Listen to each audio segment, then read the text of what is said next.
Hey everybody, welcome back to the Azure Cosmos DB Global User Group. I am your host, Jay Gordon. I am a senior program manager with the Azure Cosmos DB team. I'm always looking to reach out to you to find out what you're doing with Azure Cosmos DB and how you can help other developers do the most they can, building applications, finding ways to become more efficient in how you build those applications with Cosmos DB, and how it works with other languages, or I should say with programming languages like your Pythons, JavaScripts, Javas, all these things. We're here to talk with you about. We're also here to talk about AI, things like that. So we're really glad that you're part of the show today. And as I do every single time, I like to bring in a member of our Reactor team. And so I have Askia. How are you today? I'm good, Jay. How are you doing? I'm doing really well. So we do this about once a month. And every time we do, we always make sure that we're letting everybody know that there are some little bits and pieces of housekeeping that we need to do before and after the show. So I brought up your slide. Why don't you tell us a little bit about what's going on? Thank you. Yes. We have got code conduct. And so basically what that is asking is that when you have questions, when you interact with the other audience members, that you be respectful. We ask that we're going to have, we encourage engagement in the chat, but we ask that you be mindful of your commentary. We ask that you remain professional, and we ask that you stay on topic. We are going to be sharing useful links throughout the chat, so keep an eye out for that. And this video will be recorded and be available on demand in about 24 to 48 hours on the Microsoft Reactor YouTube channel. We are scheduled to run approximately 60 minutes today, and there'll be time for questions throughout. So with that said, I'll hand it back over to Jay. Let me just show you this again. The event will be recorded, all these special things. So thank you so much, Askia. I really appreciate it. And I know that you and I will be chatting again before the end of the show. So I will see you soon. Have a nice break. Enjoy what we've got coming up. Oh, sounds good. Cool. So our housekeeping is done and you're all here joining us. So we've got a really great show today. One of the things that's really important when you're building something like an application is ensuring that you're meeting the best possible performance when you're actually going to production. You want to make sure that it is fast, efficient, scalable, and more than anything, you want to make sure that you've got cost under control. And sometimes that means about looking at things like your partitioning scheme, looking at things like your queries and how you're doing them. Are they expensive? How can we make them more efficient?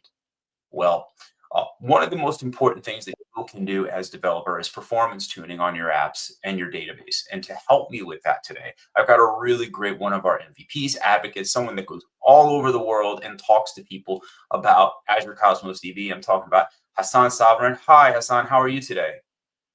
Great, Jay. Thank you for having me today. How are you doing?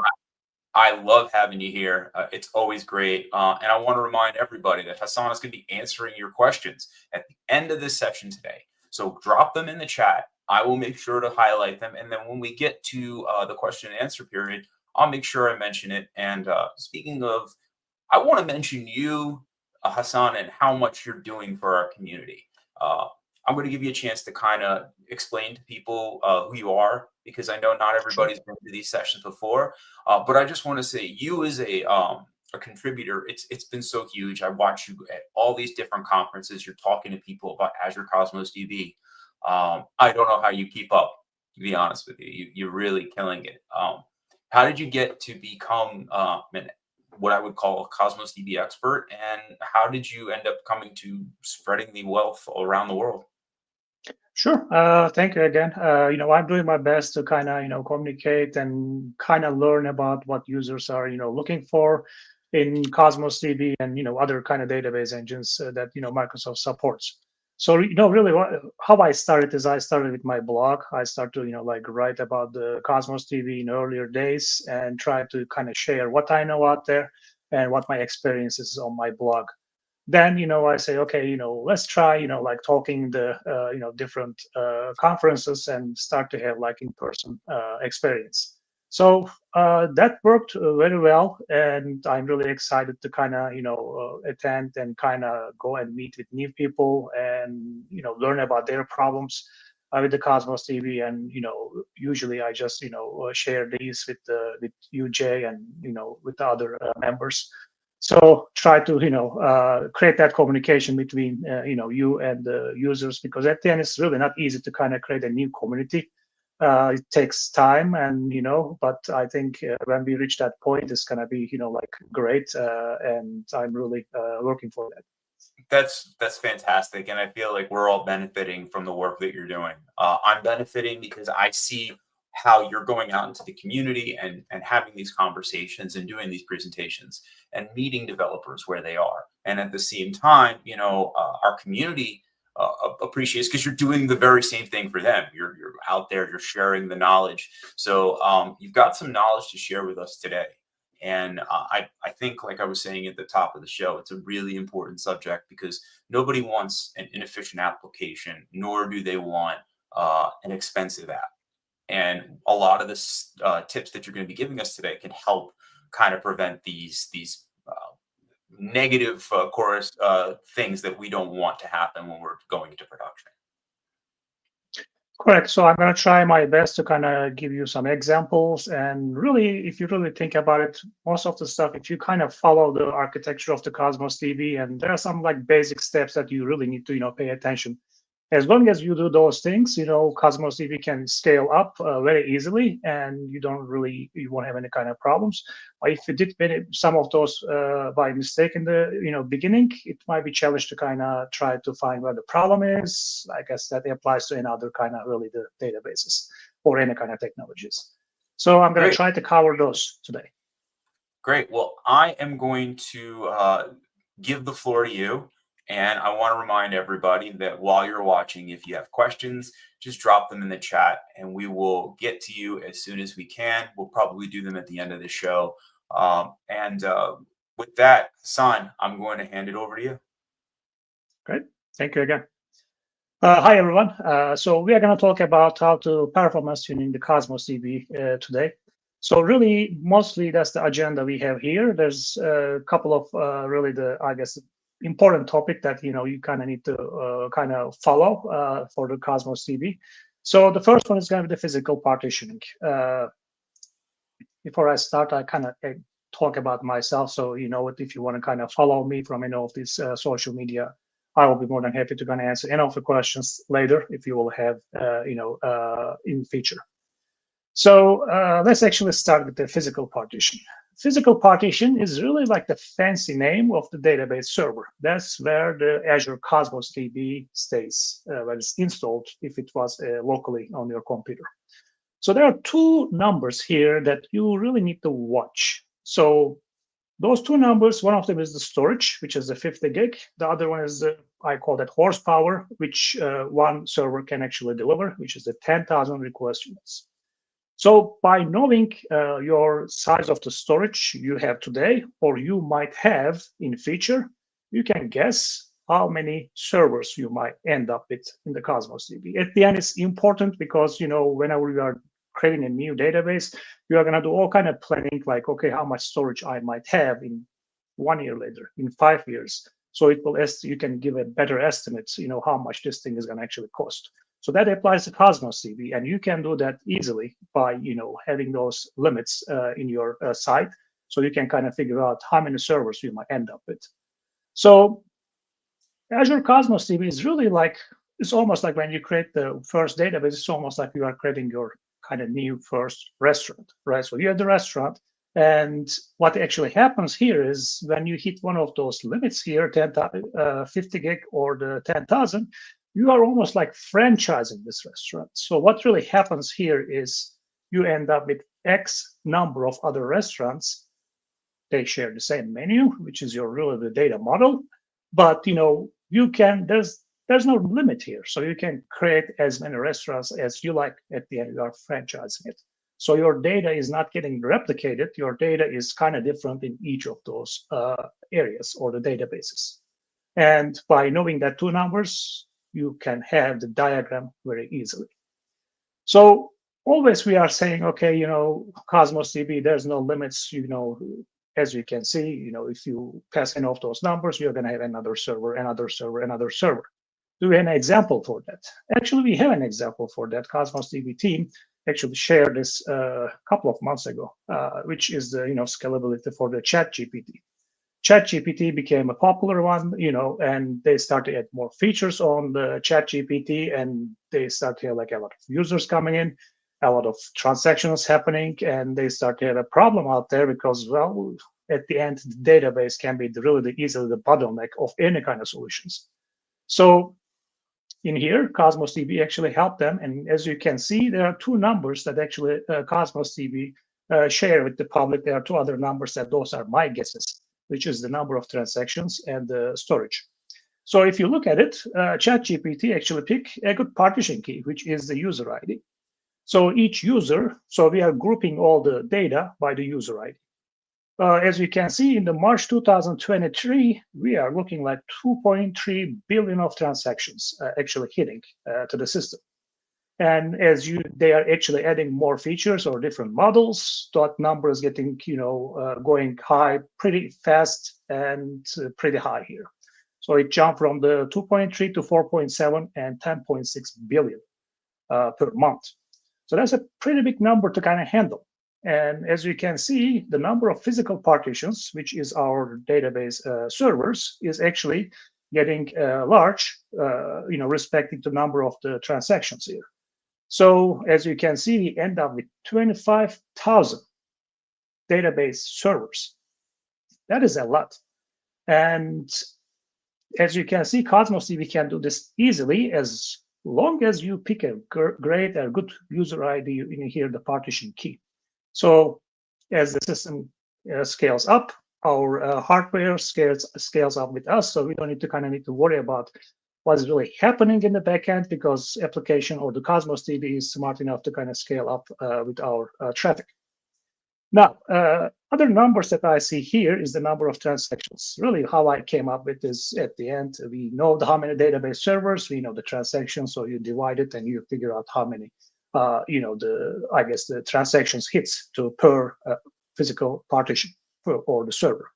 So as you can see, we started with the 857,000 transactions per database server, and we end up with 424,000.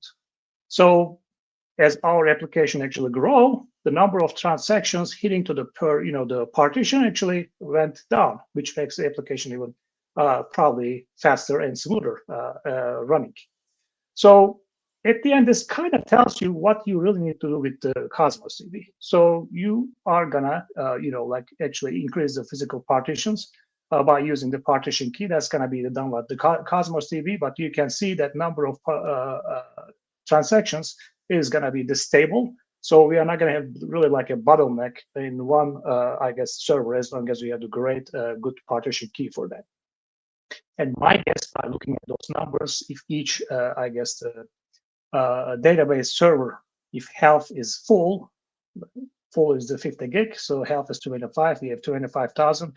You are looking 625 terabyte of data almost 1 year ago. So as you can see, that's ChatGPT is one example that the Cosmos DB can handle and scale up your applications automatically like this.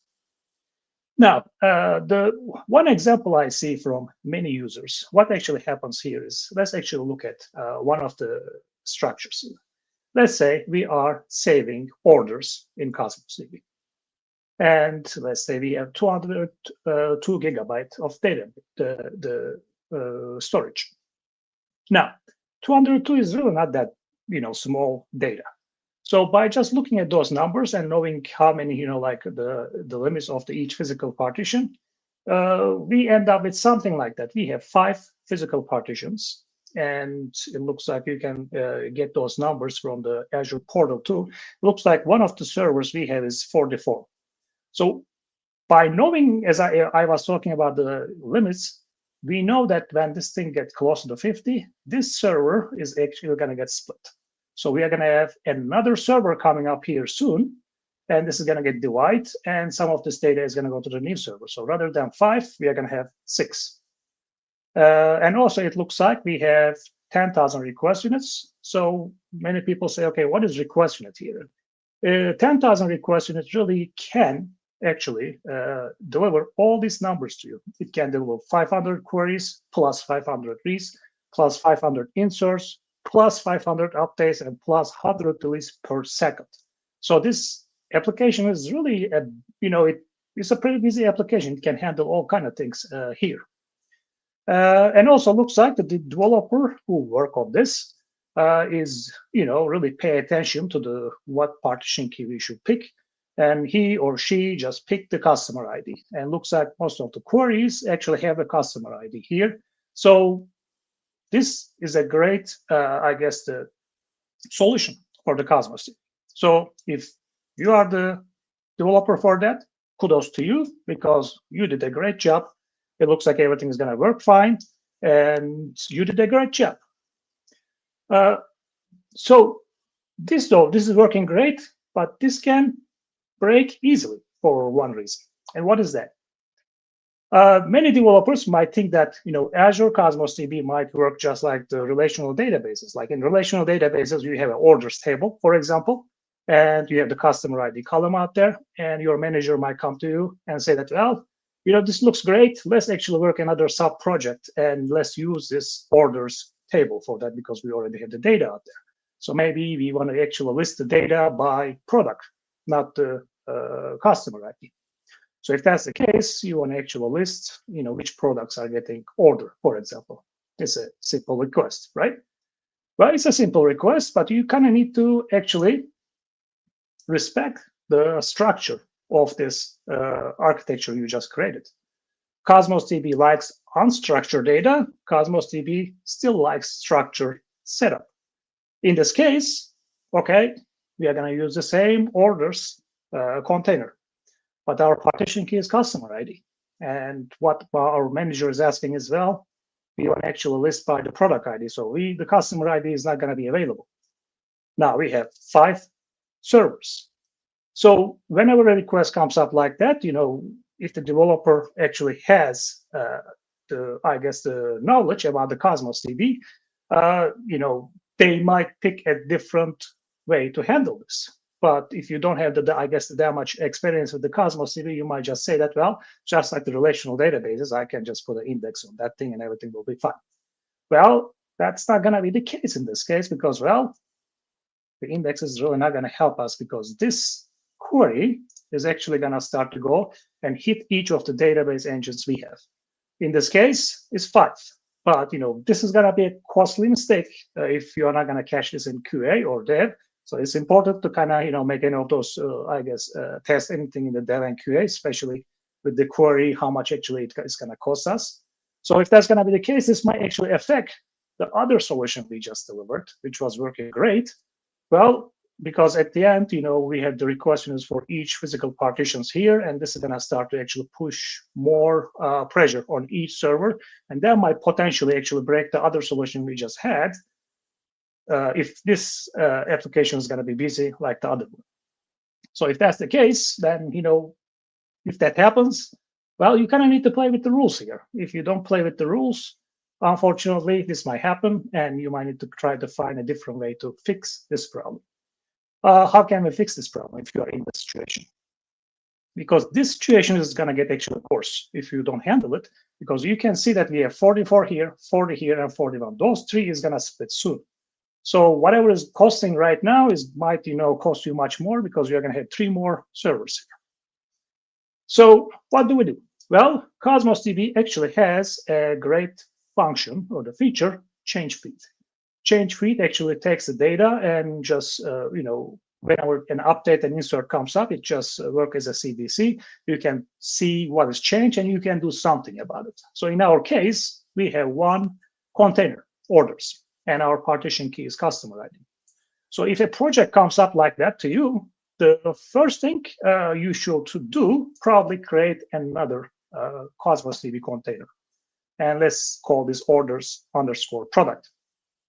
And this time the partition key is product ID, not the customer ID. From this point, what we are going to actually do is we are going to use the change feed function, which is available in many APIs of the Cosmos DB. What's going to happen here is data change is going to come in, and the change feed is going to know that. Then you are going to be able to catch that by the Azure function. And with the Azure function, you know exactly what has changed. In our case, what we are going to do is we are just going to replicate this data to a different container.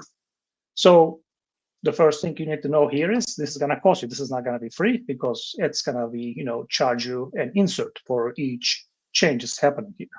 Most of the time is going to be probably the insert update might happen, I guess, if they will, like cancel any kind of orders, but mostly it's going to be an insert. So, but even with that insert charge, I bet that you are going to actually still save a lot of request units because now you don't have to run, I guess, the same query for the multiple database engines because we have the product ID this time, and product ID is the partition key here. So if this is the query I want to execute, I am going to actually go and run this in the materials view we just create under orders _ product. All the other ones, if we have the customer ID, we are still going to run it under the orders. We are really duplicating the data, but that's the best way to kind of handle a problem like that in any NoSQL database engines. So at the end, storage is much cheaper in cloud environment. CPU and memory is much expensive.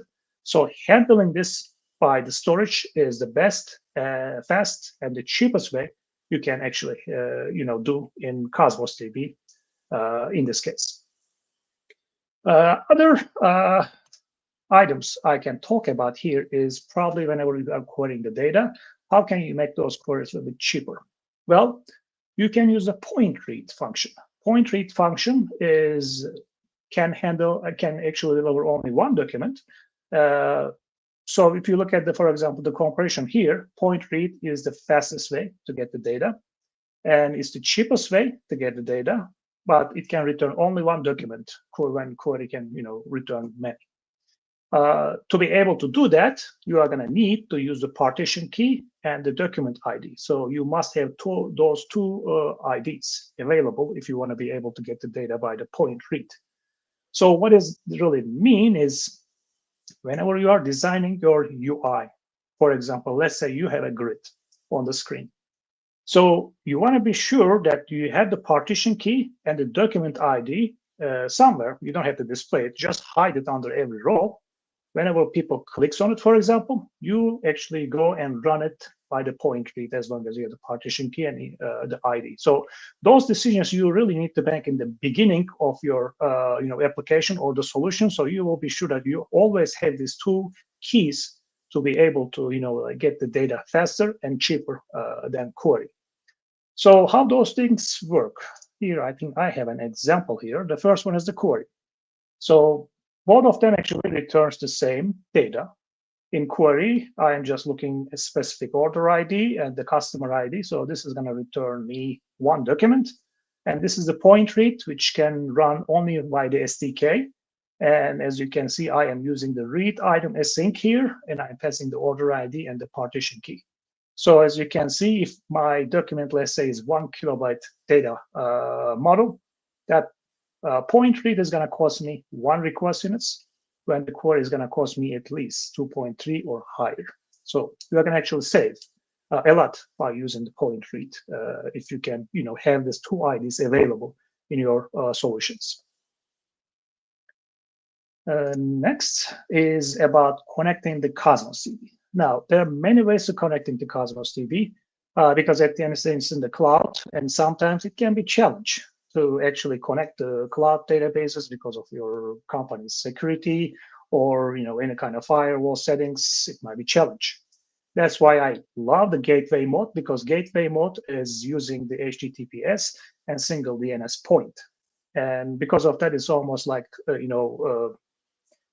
like a transportation, like going in a bus, because available all the time. You can just take it, and rather than worrying about changing the firewall settings or any kind of like getting blessing from all kind of other departments, you can actually use this and start any of your proof of concept like that, or even in the production you can still use it. But there are a couple of things that you need to know about the gateway mode. You are actually this in the middle. This is our server, gateway server, and you are actually sharing this with other Cosmos DB customers. And there are a couple of things you need to know. Like, for example, when the connection happens, you have 2 minutes. If you are not using that connection is going to get dropped because of the, it's an HTTPS at the end. There are a couple of things you can actually do here if you want to kind of make maybe more connections, because the default number of the connections you can go from the, for example, company A to the gateway server is 50. But you can easily increase that if you like. But if you want to increase that, I guess my suggestion, before you increase it, you want to be sure that this server that you have is going to actually handle more than 50. You want to be able to test that. You don't want to kind of go and change it to, I don't know, 1,000 or something like that without testing. So you can actually change that from the documents, that client, that connection policy, and max connection limit. You can just change it anywhere from 100 to 1,000. As I said before, those are the the connections you create to the gateway server at the same time. So 50 is max for that, and you can change it easily if you like. Next option is direct. Direct is much faster because now we are not actually worrying about connecting somewhere in the middle. So we don't have that like loop anymore. And also, these connections are not getting dropped like the other one. So those are long-lived connections, and it's using TCP, using TLS, which means that probably you have to go to your IT department and be sure that they have all the ports are open, all the firewall settings are working for this one. This is much faster, as I said before, but it might take a little bit more time for you to kind of go to your, I guess, security department, IT department, and be sure that all those ports are available before you start to use this one. This one is actually the default connection mode in Cosmos DB for SDK3. If you're an SDK2 for, hopefully not, but for whatever reason you are using it, you can still change it by using the Cosmos client options here. As you can see, I am overriding it to direct here. And this is available in .NET and Java SDK. Next one, we have one more, which is the dedicated gateway mode. So in this case, what we are really saying here is we don't want to share our gateway server, and we want to own our own gateway server here. Can you do that? Yeah, you can do that, but it's not going to be free, because at the end, it's going to cost you something. On top of that, if you own the gateway mode, Cosmos DB is actually giving you some other functions that you can actually use, because at the end, this is your resource, and there are some features that Cosmos DB introduced in, I think, maybe last year or a couple of years ago. You can actually cache data in the gateway mode. So this is a great actually way to save, especially if you have an application, I guess maybe reading the same data, or you have a lot of lookup stuff, you're always reading the same data. There might be a kind of way to get a dedicated gateway server and enable the caching on it. So you can actually save probably a lot of request units for this. So how does this work? First, if you want to actually use that, you have to enable the gateway mode. As I said before, it is not free, and those numbers might be a bit different from region to region. So that was the latest ISO, but you have 3 options: small, medium, and large. Pick wisely, because you cannot change them later. So if you pick a small, you cannot upgrade to the medium later. So you might need to just create a new one for that. So just, I guess, pick wisely for this one. So let's actually look at here how caching works in Cosmos DB. So in here, we have, let's say we have our gateway server ready, and we have an application here. It will work for any kind of queries or any kind of read options or the features you have. So what's going to happen in this case is we are going to request something. It's going to go to the gateway server. And if it's not cached, it's going to get from the database. Then it's going to come back and return back to the user. When the same request actually happens, this time gateway server is not going to go in Cosmos DB anymore, because it has the the data. So it's going to cost you 0, and probably it's going to be much faster because we don't have to go and actually query the data either. So that is going to actually save you request units, and probably it's going to make your application much faster because your data is cached. The only catch here is your consensus level must be session or eventual for this thing to work. So I'm not saying if your database, for example, let's say strong and change it to session. I'm not saying that because you can easily overwrite your consistency level per query. So if the query that you want to cache, is I guess cacheable, then you can actually just overwrite only that query rather than changing the whole thing for your database or the container. So let's actually see this in action. For this thing to work, first of all, you are going to need an SDK 3.2.1 or the later. And on top of that, you need to go here. As you can see, we have the dedicated gateway icon here. You need to pick that and create your dedicated gateway server. Probably you need to wait, I'm not sure, 3-5 minutes to make it available. When it's available, under the keys, you are going to actually see 2 more connection strings here. And you just need to take that connection string and put in your application. So your application will not try to connect anything else. It will be forced to connect these dedicated connections. When this is available, then the next one is going to be our code. So in here, as you can see, I am testing this cache here. You want to be sure, especially this is the SDK 3. As I said before, SDK 3's default is the direct mode, not the gateway. So the first thing you need to do is you want to override the connection mode here to gateway. Then you want to actually say, in this case, I'm, for example, overriding my consistency level. Maybe my database is strong or something else. So if that's the case, my consistency level is eventual here. I want to be sure that is eventual or session. And on top of that, you have to tell Cosmos DB how long you want to actually save the data in cache. In my case, I am doing this for 30 minutes. This is a new option for whatever reason. This might be already cache, but in some, you might have some if statement here. Maybe you don't want to get this cache from the cache for some reason. You can actually make this true or false depending on a logic. So you can actually control, even as cache, you might be still getting it from the database. So you can use the bypass integrated cache for that.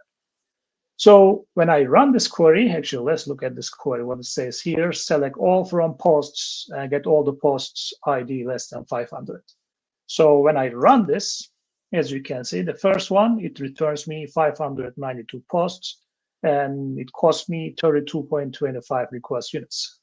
As you can see, when I run it next time, because it's cached and I'm using the dedicated gateway server, it costs me 0 request units. So this can actually, save you request units and performance because we are not querying the data again and again.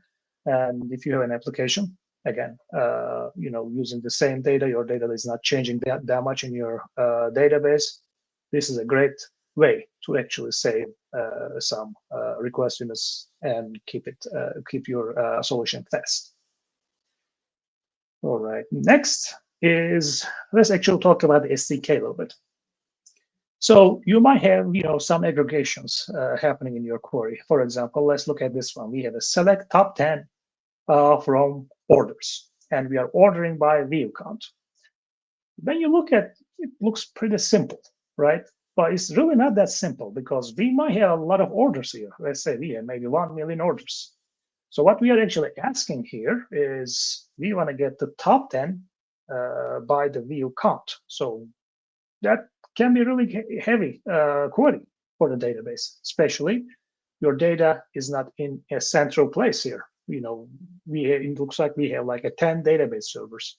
That means we need to send this to 10 database servers because, as you can see, I don't really see any kind of var clause here, which means we don't have the partition key. So what's going to happen here is we are going to take that and run it in X number of database engines in Cosmos DB. What is that going to look like? Well, guess what? At the end, when that thing runs, you are going to see 10 documents. But if you look at here, we are actually getting 100 documents. Why? Because at the end, for example, database 1 has absolutely no idea what database 2 has. So how can it order? It cannot order because that order needs to happen somewhere central. Or get the top 10. What is the top 10? Because we don't know, because we don't have the big picture in the database engine. That big picture actually happens in the SDK when all the data becomes only one and get merged in the SDK Cosmos DB's SDK, which means that as your SDK do a lot of work, and because of that, you want to be sure that you have good amount of resources, good amount of memory, CPU for the SDK, because as you can see, especially if you have any kind of like aggregations happening like that, you might see only 10, but your SDK is actually handling hundreds or thousands in some cases, the documents. So just be sure that your SDK has good resources to be able to kind of do this kind of work. So if you want to kind of see some details of this one is, I believe, from the JavaScript SDK. I was looking at some of the code. As you can see, I am actually running the select top 10. That's the same query. This query is getting actually rewritten, as you can see, by the Cosmos DB. And if you look at some of the properties here, it kind of like sniffs really like what's really happening with this. It finds, for example, top 10. It finds what kind of order by it has. So depending on that, SDK kind of do all kind of things in the backend. So as I said before, just be sure that you have a good amount of resources for your SDKs. Next one, let's actually talk about the .NET SDK a little bit. So if you are using the .NET, you want to be sure that you are using 64-bit Windows post-processing. So whenever you create a new project in the Visual Studio, usually just pick any CPU, or sometimes it picks 32-bit. You want to be sure that you are picking the 64-bit. And the main reason for that is there is a DLL file named servers interrupt DLL. And this one can actually parse and optimize the queries locally without going to Cosmos.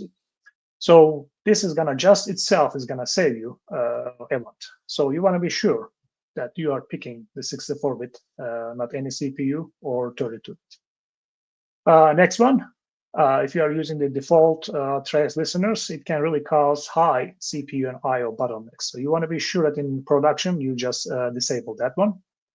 Also, for the garbage collection, there are two types of garbage collections. One is the workstation, other one is the server.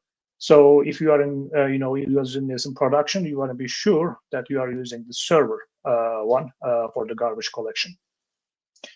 Also, if you are actually testing your application, one computer might not be enough because Cosmos might be testing 40,000, 50,000 request units, and one computer is not going to be able to handle all that requests and responses.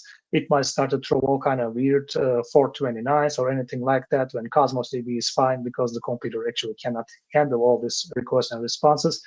Because of that, if you are testing any kind of thing like that, you want to be sure that you use multiple workstations to actually get a good testing results.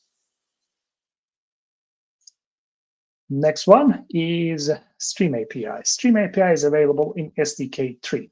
When you use a Stream API, you are really receiving and returning the data without any kind of serialization, which makes things more smoother. So, for example, if you use the SDK2 and if you don't use the Stream API, what really happens here is you get the data and a serialization happens. Your data becomes a document. Then usually you need to take that and give it to, for example, a JSON object to your web application. And this serialization is going to happen here. So this is going to constantly happen here. So for the Stream API, we don't have this anymore because we don't do any kind of serializing. You can get the data and you can just respond it as it is. So this is it can actually help you with the performance of your queries. So let's actually see this one, how this works. So this is from the SDK2. As I said before, we have our query definition here, and looks like we are getting sales. So in this case, what's happening here is we have a list of sales. We need to serialize it, and deserialize it depending what we are doing here. So for each, that's exactly what we are doing here. So you can easily, I guess, rewrite this in Stream API and make things a little bit more, like smoother here.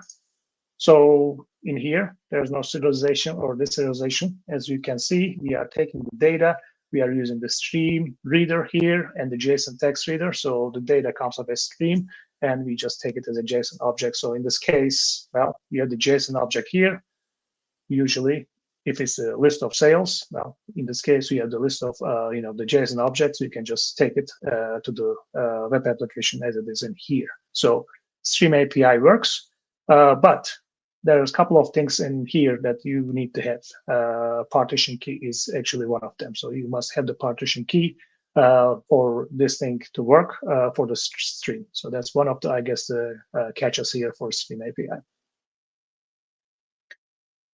Next one is document client. Whenever you actually, I guess, declare the document client, you want to be sure that you use the singleton. Singleton is very important because the last thing you want to do is declare a document client every time, before every time you actually call the Cosmos DB, because that Cosmos DB the Cosmos DB SDK actually is the one which figures out all kind of things when the document client is getting declared. So actually, let's see what actually happens when we declare the document client. The first thing Cosmos DB is going to actually do is going to call Cosmos DB and get your account information. Then we are going to have another one. Okay, you have the account. Okay, now what containers do we have? That's going to be another request. And then we are going to figure out, okay, partitions, which partitions are, which has the routing information. So we already make like 3 requests before we do any kind of query to Cosmos DB. If you are declaring the document client before your query, well, potentially you're actually calling Cosmos DB 4 times because, well, we have to kind of figure this out before you run any kind of queries in Cosmos. So when you do a singleton, you do this once. You declare the document client, then you can use the same document client to call and get, I guess, to run different queries easily. So that's why singleton is very important here. So when we have that, I guess, when we get all this information, we have the document client ready here. So depending what kind of consistency mode you have, then we are going to go and get the data maybe from one follower. Or maybe if it's a strong consistency mode, then we might need to go and actually hit one of the leaders and the follower together to be sure that the data is, the same data, because that's a strong. So that's actually how document client works in the backend here. So please use the singleton. That's pretty important in Cosmos DB for the, I guess, querying the data. Next one is metadata request. This is another kind of interesting thing for the Cosmos DB. Like you can create, update and, remove the containers from the SDK very easily. So if you want to try to do this, for example, in SQL Server, that's a no, you are not creating new tables. You are not removing tables from production. Your DBA said, no, there's no way I'm giving you that option. Well, I mean, you can, I guess, control that in Cosmos DB, but that's one of the flexibility that Cosmos DB can give to developers. So if you have a, kind of like a solution like this, you want to be sure that, there's an actual limit for this, because every time you create a new database, new container, or update any kind of container or remove the container, that's not a free, I guess, operation. You still get charged for that. So, and there's a limit here, as you can see, there's a maximum collection create rate per minute, so 100. So you cannot create more than 100, even you can, if you have the rights to create them. So, and also the other one we have is the maximum throughput by the, the metadata operations, 240 request units. That's a system reserved number. It doesn't matter, you have 10,000, 50,000, 60,000 request units. This is the number that, is the system reserve number. So you want to be sure that if you have a system like this, which is, listing databases, creating new containers, or, like removing containers, you might have a drop-down out there. You always, list the name of the containers and other stuff here. If you are doing that, try to cache that data as much as you can, so you won't hit any of these special that 240 request units per second. So as you can see, those are some of the metadata calls. You can read the database information, document collection information. You can create a new database or document collection. So just an FYI, not everybody has a system like that, but I kind of heard that from a couple of people that 240 requests, they didn't know that, and when they know it, it was too late. So I guess just be careful with it, with this one. Next one is optimizing the bandwidth. So whenever we try to insert or update any kind of operations, you have the document, you attach that to your request, and it goes to the Cosmos DB, which is great. Your insert document becomes a document, and Cosmos DB adds a couple of more information in it, like the _TS, all kind of other system properties, and returns back to you. Well, not all the time you really need that, right? So if you are actually specially inserting all the time, you might not want to actually have the same document coming back from Cosmos DB back to you. Because what's going to happen is, let's say your request object is 5 kilobytes, you send it to Cosmos DB, and it was just fine, successfully finished. And Cosmos DB is going to take that 5 kilobyte again and send it back to you with actually, some other system of properties. You can easily say, Cosmos DB, you know what, I don't need that, because that response package, is going to get, heavier, and you might not need to care about that object coming back to you. So if that's the case, you can easily overwrite this. So Cosmos DB will not send those back to you all the time. So response packages will be lighter. So in here, as you can see, I have, let's see here. So I am actually using the enable content response on write false. This is going to force Cosmos DB to not send you that request object that you just sent to Cosmos DB. This is actually great. I use that mostly for the bulk options. If you're sending a lot of data in the bulk mode, you want to be sure that you kind of make this false, so things will go much faster, because your response package is going to be much smaller in this case. So that will actually help if you don't care about those objects when you insert an update. When we are talking about update, I guess next one might be helpful too, is the partial document update. This one is, I guess, newer. It's not very new, but I think came up maybe 2 years ago. So this is using the JSON patch operation and goes with the rules of that JSON patch. So what's really we are trying to do here is, okay, you might want to maybe update only one property. Maybe your data model is 5 kilobytes. You don't want to put the whole 5 kilobytes in your request object when you want to change maybe a flag from true to false. So if that's the case, you can easily use the partial document and only send what is really need to change. As you can see, you can combine multiple operations here. There's a very interesting, feature, conditional update, which I will show you in a little bit. And this one actually supports the transactional batch. With the transactional batch, you might be able to actually update multiple items here. And it also supports the conflict resolution support. So if something goes wrong, still the conflict resolution is out there to catch that. So as you can see, we have a couple of different operations here. And they kind of explain themselves, really add, set, and replace, depending what you are trying to change here. One of them might be better than the other one. For example, if the one that you're updating is an array, then you might want to kind of pick the different operations. For example, the set and replace, they are going to work kind of like the different way for an array and for an object. So you want to be sure that you are picking the correct one here. The good one here is the increment. That's a nice one. So if you have a number, for example, that's the number of orders, for example, per customer, and somebody just orders something, you can just use the increment to increase the number of orders, or you can do a decrease too. If you pass a minus number, that's going to actually decrease the number. So I kind of like that increment. So let's actually see an example for this one. All right. The first example here is the simple example. As you can see, we have the patch list of patch operations, and it looks like we are adding a new property named sale date, and we are just putting the date time. Then I am removing the original sale date. So for this patch operation to work, we must have the document ID of the document, and we must have the partition key. So those are required for update the partial update to work.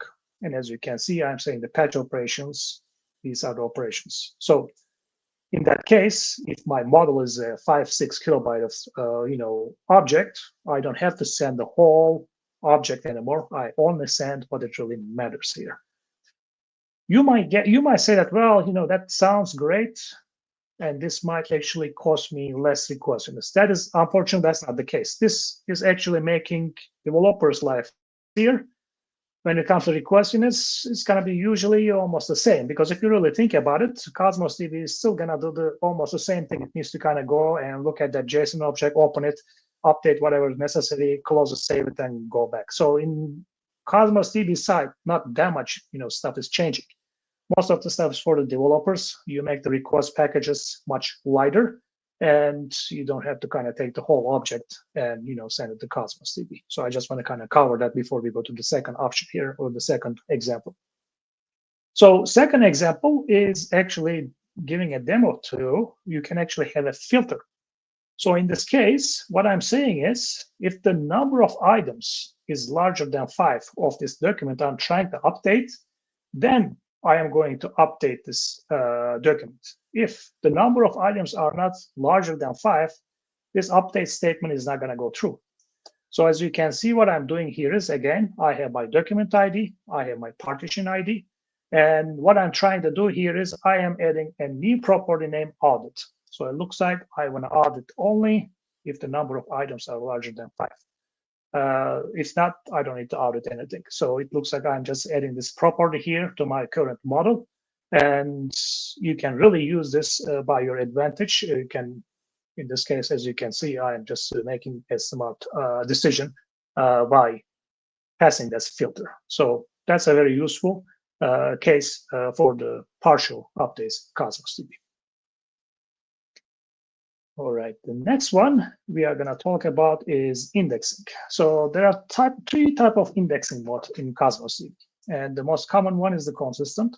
When you pick the consistent, really, that is really controls the consistency between the data file and index file. When you say consistent, that is a strong consistency between them. When data changes, index changes immediately in the same time. And also when you pick the consistent ID, document ID, and the timestamp is getting indexed automatically. Lazy is really not a good option. If you are using it, please don't use it. What we are really saying here is this consistency between data file and index file is eventual. So that what we are really saying is index eventually match data. And your query, if your query is using the index file for whatever reason and it's not matching the data file, then problems. It will take forever to figure out what's really going on here. Lazy is really not a good option, and it might be cheaper than consistent, or you might just keep it only whenever you put like any kind of bulk load to your application or your database. But I will not recommend it, because if that's the case, just put the none out there, so it will be much faster. You don't have to worry about the indexes at all. Then you can just enable them back later. So those are the three options you have, and I strongly suggest that consistent is the great one here, unless you don't need any index. If that's the case, just use the none, but lazy is really not a good option.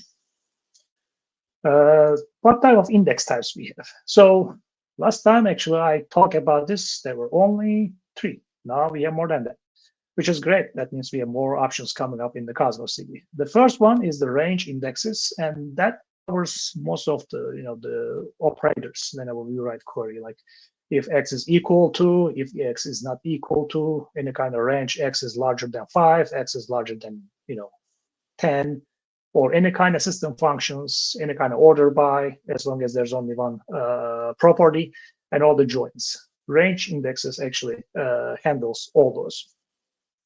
And whenever you are doing the indexes, when you create a new container, if you don't change your indexing policy, everything is indexed, and that's mostly the range indexes handling all that indexes. Geospatial indexes are not getting created automatically like other properties. So if you have any kind of geospatial data, you need to kind of go to your the indexing policy file and change and figure out which geospatial data you need to kind of index here. All those objects are using the geospatial indexes. So if you are trying to write or like create any kind of polygon, you kind of create the polygon, try to find the data under that polygon. All those functions using the geospatial indexes, and be sure that you create them in Cosmos DB because they don't get created automatically.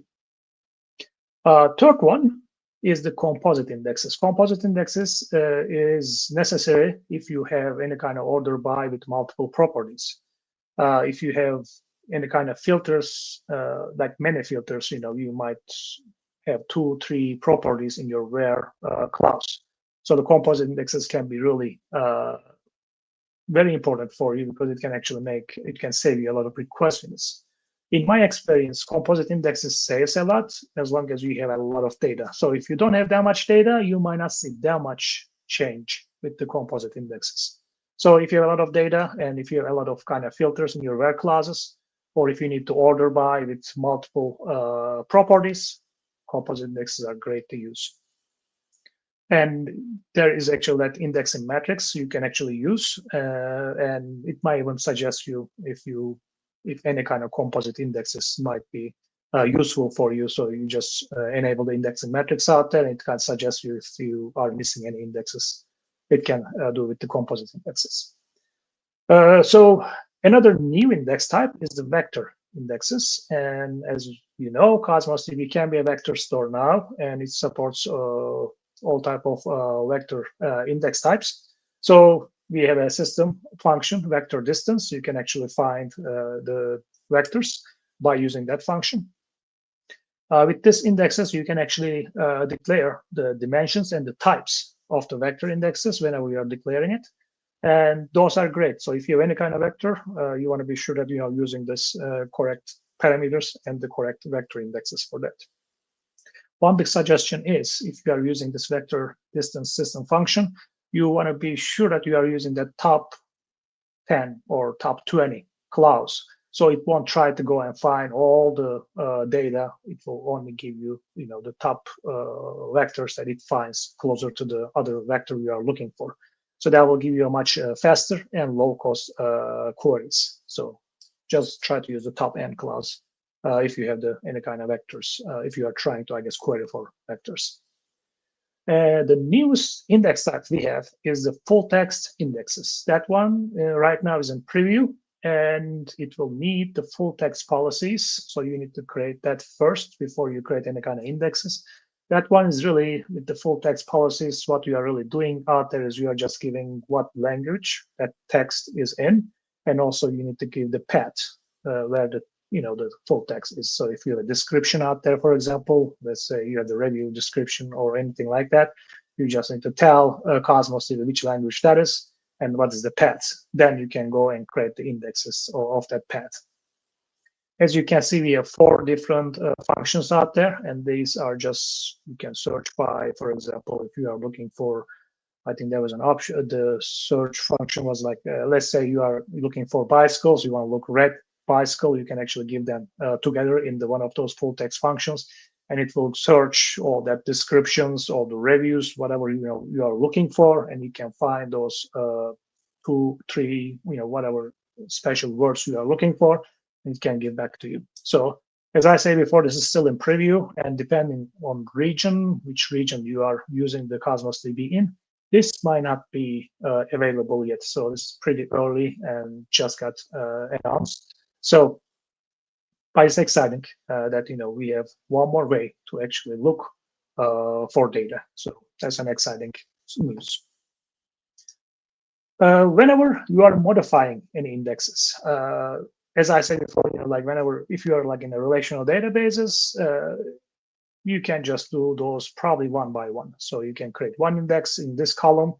After it's done, you can go to create the next one. So in Cosmos DB, it doesn't work like that. That's the last thing you want to do. You want to be sure first, figure out what indexes needs to get changed.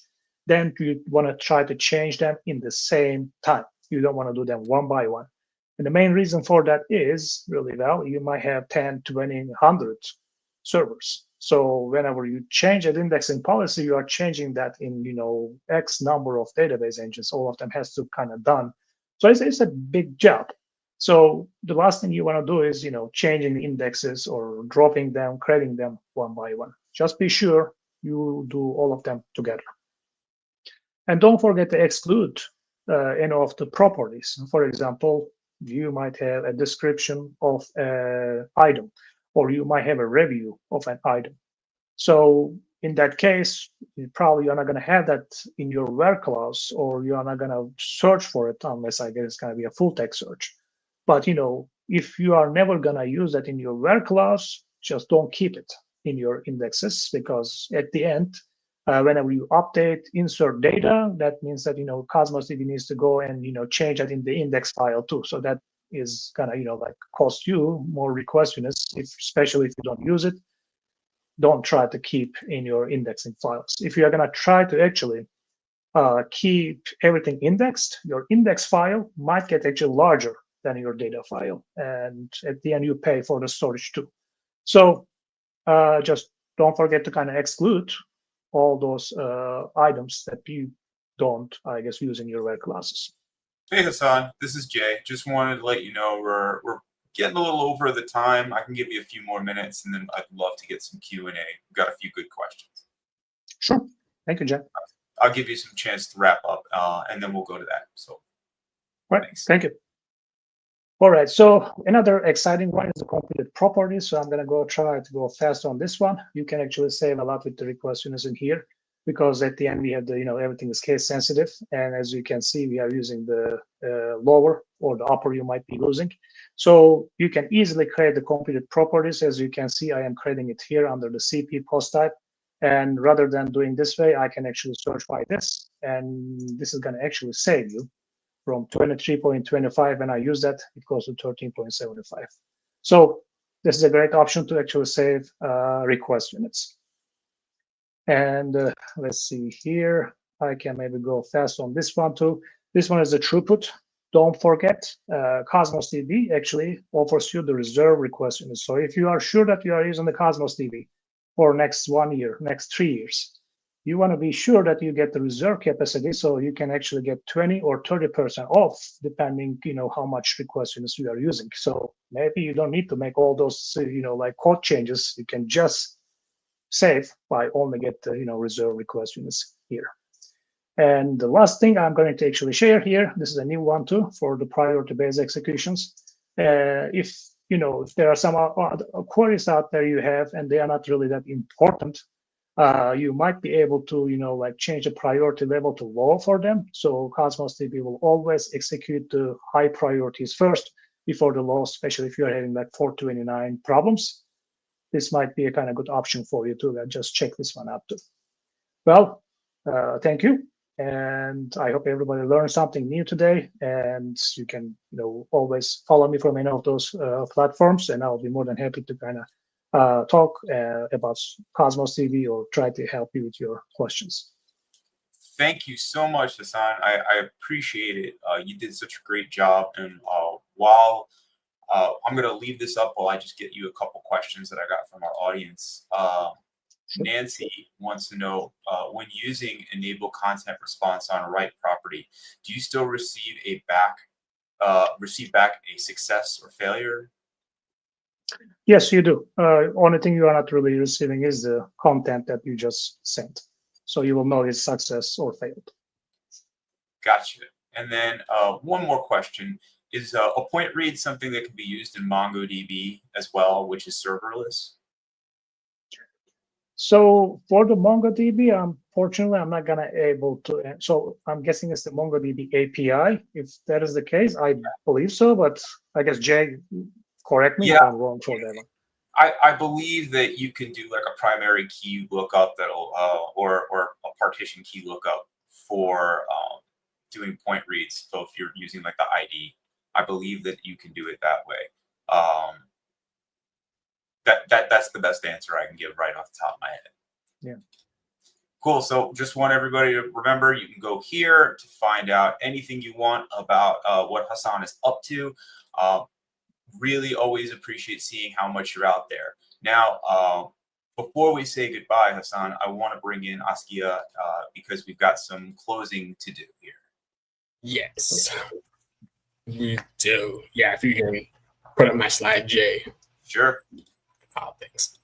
There we go. All right. So yes, we appreciate everybody tuning in, and thank you, Hasan, for an excellent session. We are it's the wrong way. I apologize. We are always open for feedback. This is what we're looking for. So we do have our Reactor survey available. We'd appreciate it if you could take some time and let us know what you think. And you'll just want to reference the event ID code, which is 23905. Once again, 23905. And appreciate everybody's time. And once again, Hasan, thanks for an excellent session. Yeah, Hasan, you did a fantastic job. We really appreciate it. And I hope I can bring you back very soon. So maybe we can do some demonstrations about how you can do this performance tuning. Like, I feel like we got so many great concepts today. And I really want to see you put some of this in practice. So, hey, maybe we can get you back soon. Thank you very much. Hasan, thank you. Askia, thank you. If you're watching, hope you have a great holiday season and a wonderful new year. We'll see you then. Until I see you next time, I want you all to take care of each other. Have a great rest of your day, week, whatever it is. And more than anything, to keep using Cosmos DB. That's what we want you to do. Keep building those great applications, build some intelligent apps, use AI, make use of all the scale, the performance, the storage, all the things that you expect to work great with Cosmos DB. So until next time, it was great seeing you all. Let's give everybody a big wave goodbye. Thanks, everybody. We'll catch you soon. Thank you. Bye. Yep.